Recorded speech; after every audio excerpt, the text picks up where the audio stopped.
welcome to Atlantic Laser Works. Today I want to show you this iATO? Folks are going to have to tell me how to pronounce your name properly. Anyways, this cell phone cover that I ordered online. I ordered a walnut one for myself a couple of months ago, and I lasered my logo onto it, and I really loved how it came out. It just was really nice. So I ordered this rosewood one for a client. As you can see, it comes very nicely packaged. It's got a rubberized inner portion which snaps tightly onto your phone. They come in all kinds of different phone sizes. And then it has a solid real wood backer on it that lasers. Just lovely. So here's my process. I draw my design in Procreate on my iPad,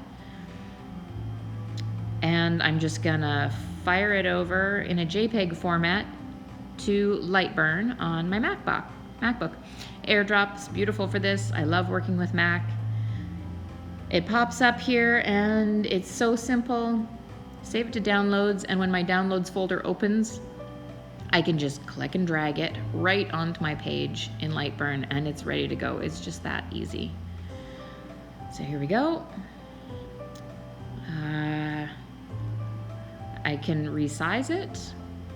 It's actually almost the perfect size already. Set this to output so we can actually see it. Here we go. So all the black portions are gonna engrave in. This is gonna be kind of a relief engraving. I've got this set to 0.0025, which is probably a little tight. My image settings are threshold. You can see there's lots of different settings I could choose here, but for a simple black and white drawing, threshold will be perfect. I'm gonna go, there's my preview.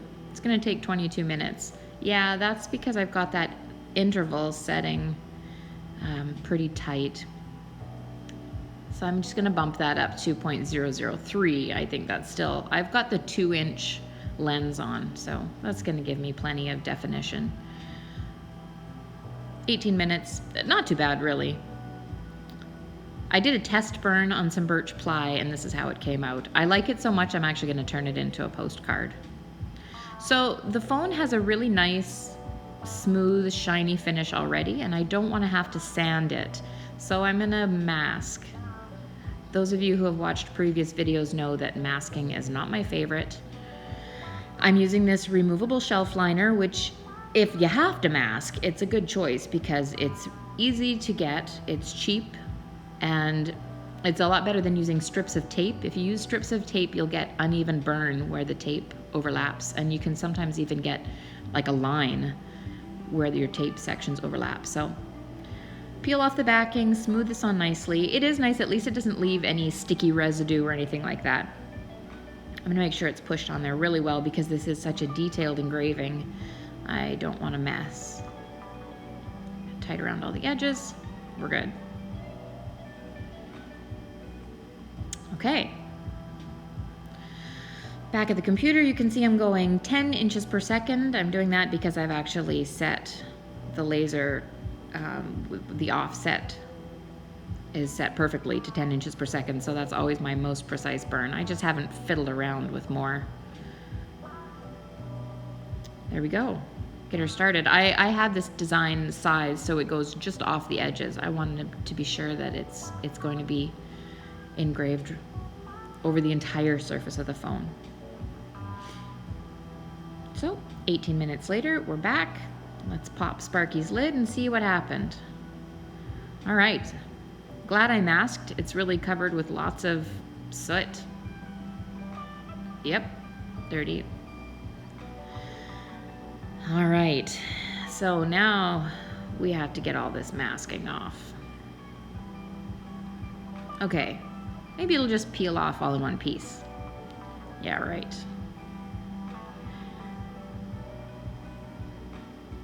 So, petal by petal. Oh, good grief. Why did I mask this? Okay, there's got to be a better way to do this. 18 minutes on the laser. 2 hours to take the masking off. Let's see, what else? Maybe a rag. I'm gonna grab a rag, let's see. Okay, so the rag effectively cleans it. At least my fingers aren't going to be filthy anymore, but it did not rub any of the masking off. Fingernail works. Back in art school days, this is automotive sandpaper, also did not work. I mean, I didn't want to sand it, so. But back in art school days, I always used a rubber eraser to get rid of liquid masking. And that helped a little bit on some of the big pieces. Now I just have a lot of eraser bits everywhere. In the end, my fingernails still did the best job. And here's a really stiff brush to just get in all those little lines. So forever later, here it is. Got all those little bits of masking off. Just look at how nicely that engraved.